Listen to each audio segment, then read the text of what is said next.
ఇప్పుడు మనం నెక్స్ట్ చూస్తున్న యానిమల్ పేరేంటి అంటే పీకాక్. ఎలా ఉంది వీక్ష పీకాక్? చాలా బాగుంది కదా అమ్మా. పురి విప్పు అమ్మా, పురి విప్పు. Hello peacock, how are you? పీకాక్ని అడగండి ఎలా.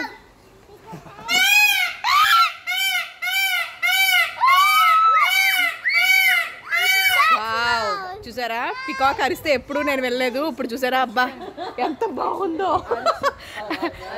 అరిచింది, పురి కూడా ఎప్పుడైనా ట్రై చేసింది. పికాక్ అరిస్తే ఇలా ఉంటుంది అనమాట. ఓకే, గుడ్ మార్నింగ్ అంటే మా ఆఫ్టర్నూన్ అయిపోయింది.